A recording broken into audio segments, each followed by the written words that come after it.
بسم اللہ الرحمن الرحیم۔ دین اسلام میں والدین کے جتنے حقوق بیان کیے گئے ہیں اور والدین کو جو مقام اسلام نے عطا کیا ہے وہ مقام شاید ہی کہیں ملا ہو۔ آپ سب اس کو بخوبی جانتے ہیں کہ والدین کی کیا اہمیت اور کیا مقام ہے۔ بس آج میں صرف سلف صالحین یعنی جو ہمارے بزرگ ہیں، امت کی مقتدی ہستیاں، ان کا رویہ اپنے والدین خصوصاً والدہ کے ساتھ کیا ہوتا تھا، اس کی چند مثالیں وہ آپ کے سامنے ذکر کرتا ہوں۔ باقی حقوق وہ آپ سب دوست جانتے ہی ہیں کہ والدین کے کیا حقوق اللہ تعالیٰ نے قرآن مجید میں بیان فرمائے اور اللہ کے پیارے حبیب حضرت محمد الرسول اللہ صلی اللہ علیہ وسلم نے احادیث مبارکہ میں بیان فرمائے۔ حضرت عبداللہ بن عباس رضی اللہ تعالی عنہما ارشاد فرمایا کرتے تھے کہ اپنے والدین کے سامنے ایسے رہو جیسے ایک قصوروار غلام اپنے سخت مزاج آقا کے سامنے ہوتا ہے۔ ایک ملازم ہے، اس سے غلطی ہو گئی، اس نے کوئی نقصان اپنے مالک کا کر دیا ہے اور مالک بھی بڑا سخت ہے، کوئی نرم دل نہیں ہے کہ معاف کر دے گا، تو اس غلام کی جو کیفیت اپنے اس سخت مزاج آقا کے سامنے ہوگی، یعنی وہ کیسے لجاجت کے ساتھ اور معذرت خواہانہ انداز میں وہاں ہوگا، تو تم اپنے والدین کے سامنے ایسے رہو جیسے وہ غلام جو قصوروار ہو اور اس کا آقا بڑا سخت ہو اس کے سامنے رہے، تو تم اپنے آپ کو والدین کے سامنے ایسا رکھو۔ حضرت ابو ہریرہ رضی اللہ تعالی عنہ جب گھر سے باہر نکلتے تو اپنی والدہ کے دروازے پہ آتے اور کہتے السلام علیک یا امّا ورحمۃ اللہ وبرکاتہ، اے اماں جان آپ پر سلامتی ہو اور اللہ کی رحمت ہو۔ تو وہ بھی جواب میں کہتی ہیں وعلیکم السلام ورحمۃ اللہ وبرکاتہ۔ تو پھر حضرت ابو ہریرہ رضی اللہ تعالی عنہ عرض کرتے یرحمک اللہ رحمک اللہ کما ربیتنی صغیرا، اے اماں جان اللہ تعالیٰ آپ پر رحم کرے جیسا کہ آپ نے مجھے بچپن میں بڑی ہی شفقتوں کے ساتھ پالا۔ تو وہ بھی آگے سے جواب میں کہتی اے ابو ہریرہ اللہ تمہارے اوپر رحم کرے کہ تم نے بڑے ہو کر جیسے میرے ساتھ بھلائی کی، کما بررتنی جیسے تم نے میرے ساتھ اس نے سلوک کیا، اللہ تمہارے اوپر بھی رحم کرے۔ یعنی وہ بھی آگے سے خوش ہوتی اور دعائیہ جملہ کہتی کہ بڑے ہو کر تم نے میری خدمت کر کے جو میرا حق ادا کرنے کی کوشش کی ہے، میرے ساتھ اس نے سلوک کیا ہے، اللہ تمہارے اوپر بھی رحم کرے۔ حضرت ابو ہریرہ رضی اللہ تعالیٰ عنہ کا یہ معمول نکلتے وقت بھی تھا اور گھر واپس آتے وقت بھی تھا۔ جب گھر واپس آتے تب بھی ایسا کرتے، جب گھر سے نکلتے تو اس وقت بھی ایسا ہی کرتے۔ حضرت محمد ابن سیرین جو تعبیر خواب کے بہت بڑے امام ہیں، یعنی امت میں جو خوابوں کی تعبیر بتائی جاتی ہے اس میں ان کو اللہ نے بہت بڑا ملکہ دیا تھا، تابعین میں شامل ہیں، بہت جلیل القدر تابعی ہیں۔ تو یہ عید پہ اپنی والدہ کے لیے خوبصورت کپڑا بنواتے۔ اس وقت بنے بنائے کپڑے یعنی کلر والے کپڑے نہیں ہوتے تھے، اپنی مرضی کا کلر کروایا جاتا تھا، تو کپڑا رنگین اپنی والدہ کے لیے کرواتے اور جب بازار جاتے تو انتہائی نرم کپڑا، یعنی اس وقت میں نرم کپڑا اچھا سمجھا جاتا تھا، تو جو سب سے بہترین اور نرم کپڑا ہوتا وہ اپنی والدہ کے لیے خریدتے اور اپنی والدہ کے پاس جب ہوتے اونچا بالکل نہ بولتے، اپنی آواز اتنی آہستہ رکھتے، جن لوگوں نے دیکھا وہ سمجھتے تھے کہ شاید یہ محمد ابن سیرین بیمار ہیں، یہ اونچا بول ہی نہیں سکتے، یعنی والدہ کے سامنے اتنی ہلکی آواز میں، یعنی ایسے کان لگائے ہوں، کان لگا کر متوجہ ہوتے والدہ کی طرف، اور خود بھی جب بولتے تو بہت آہستہ آواز میں۔ تو یہ والدہ کے ساتھ ان کا طرز عمل تھا۔ حضرت حجر ابن عدی رضی اللہ تعالیٰ عنہ تھے، جب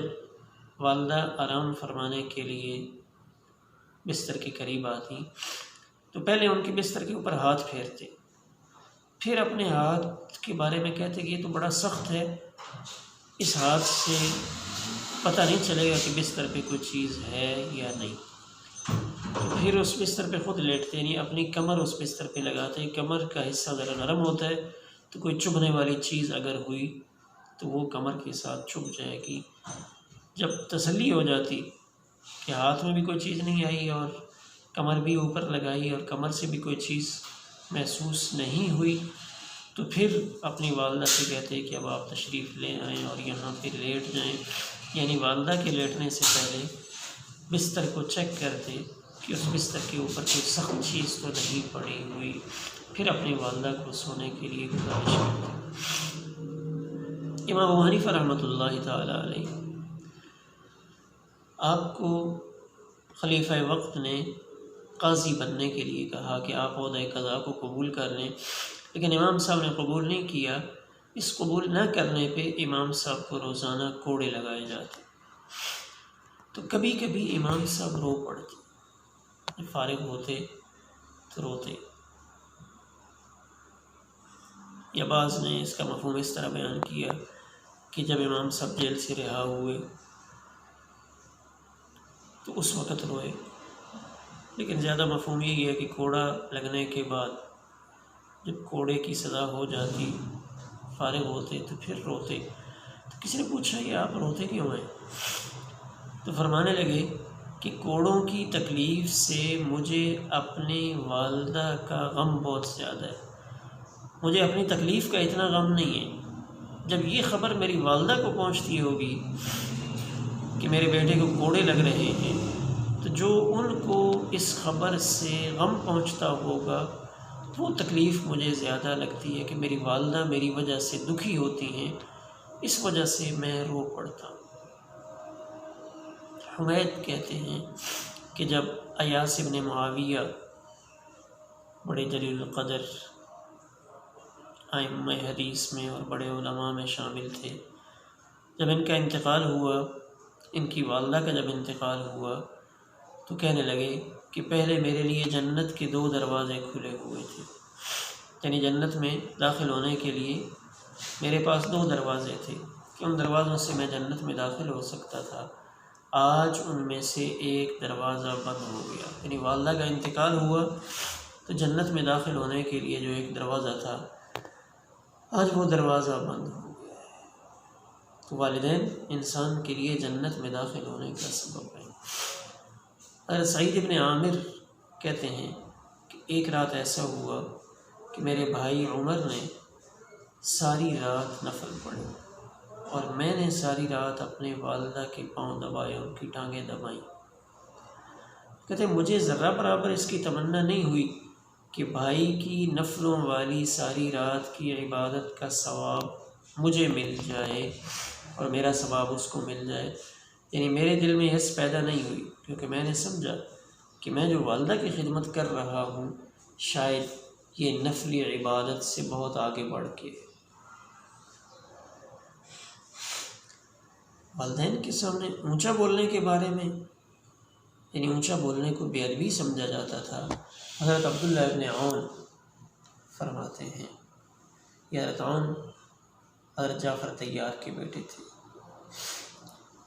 تو یہ عبداللہ ابن عون یہ کہتے ہیں، اپنا ان کے بارے میں واقعہ بیان کیا جاتا ہے کہ ایک دن ان کو والدہ نے بلایا، تو جب والدہ کو اپنی حاضری کے لیے جواب دیا کہ جی اماں جان میں حاضر ہوں، تو انہوں نے محسوس کیا کہ میری آواز والدہ کی آواز سے اونچی ہو گئی۔ حاضر بھی ہوئے، فوراً حاضر ہوئے، لیکن والدہ کو جواب دینے میں اپنی آواز اونچی کر بیٹھے، تو اس کو جرم سمجھا، غلطی سمجھا اور اس پر کفارے کے لیے 2 غلام آزاد کیے، 2 غلاموں کو آزاد کیا کہ میں والدہ کے جواب میں اونچا کیوں بولا ہوں، غلاموں کو آزاد کیا، یعنی اس کو گناہ سمجھا اور اس کے کفارے کے طور پہ 2 غلام آزاد کیے۔ حضرت ربیع بن حسین جلیل القدر ائمہ حدیث میں سے ہیں، تو یہ راستے صاف کرتے تھے، راستوں کے اوپر سے تکلیف دہ چیزیں ہٹاتے، جیسے حدیث پاک میں آتا ہے کہ راستے سے تکلیف دہ چیز کو ہٹانا صدقہ ہے، تو یہ راستے سے چیزیں ہٹاتے اور کہتے یہ میری والدہ کے لیے ہے، یہ میرے والد کے لیے ہے، یعنی ان کا ثواب یہ میں اپنے والدین کے نامہ اعمال میں نیکیوں کو بڑھانے کے لیے یہ کام کر رہا ہوں، یعنی حدیث مبارکہ پر عمل کر رہا ہوں، راستے سے تکلیف دہ چیزیں ہٹاتا ہوں، یہ والدہ کے لیے اور یہ والد کے لیے۔ تو والدین ان کا حق ہمارے اوپر بہت زیادہ ہے۔ تو یہ چند مثالیں تھیں کہ ہمارے سلف صالحین اپنے والدین کے ساتھ کیسا سلوک کرتے تھے اور والدین کا حق کتنا ہے۔ حضرت عبداللہ بن مسعود رضی اللہ تعالیٰ عنہ نے جناب رسول اللہ صلی اللہ علیہ وسلم کی خدمت اقدس میں عرض کیا ای الاعمال احب الی اللہ، کہ اللہ کو سب سے زیادہ پسندیدہ کون سا عمل ہے اعمال میں سے؟ تو آپ نے ارشاد فرمایا الصلاۃ لوقتها، وقت پر نماز ادا کرنا۔ پھر میں نے عرض کیا کہ اس کے بعد دوسرا عمل کون سا پسند ہے؟ تو آپ صلی اللہ علیہ وسلم نے ارشاد فرمایا بر الوالدین، اپنے والدین کے ساتھ حسن سلوک کرو۔ پھر میں نے عرض کیا اس کے بعد، تو آپ نے ارشاد فرمایا الجہاد فی سبیل اللہ، اللہ کے راستے میں جہاد۔ حضرت عبداللہ بن مسعود رضی اللہ تعالیٰ فرماتے ہیں کہ اگر میں اس سے اور پوچھتا، مزید سوال کرتا جاتا تو اللہ کے پیارے پیغمبر اور جوابات ارشاد فرماتے جاتے، یعنی حیثیت متعین کرتے جاتے۔ تو یہاں پہ نماز بر وقت، نماز کے بعد دوسرے نمبر پہ آپ نے والدین کے ساتھ حسن سلوک کا ذکر کیا، یعنی جہاد فی سبیل اللہ سے بھی پہلے۔ والدین ہماری جنت ہیں، خدا را ہم ان کے سامنے اونچا نہ بولیں۔ یہ جتنی مثالیں میں نے ذکر کی ان میں سے کئی مثالوں میں اونچا بولنے کا تذکرہ بھی ہے۔ اونچا بولنا ہمارے لیے نقصان کا باعث ہے۔ ہم ان کے سامنے عاجزانہ مسکین کی حیثیت سے رہیں اور بہت ہی آہستہ آواز میں ان کے سامنے بولیں، ان کی دعائیں لے کر اپنی جنت بنانے کی کوشش کریں۔ خصوصاً رمضان کی آخری گھڑیاں ہیں تو اپنی جنت بنائیں۔ اللہ تعالی ہم سب کے والدین اگر زندہ ہیں تو ان کا سایہ تا دیر ہمارے سروں پر قائم رکھے، اگر اس دنیا سے چلے گئے ہیں تو اللہ ان کی قبروں کو جنت کا باغ بنائے اور ان کے لیے ایصال ثواب کرتے ہوئے ہمیں ان کے فرما بردار اولاد میں، بچوں میں شامل فرمائے۔ والسلام علیکم ورحمۃ اللہ۔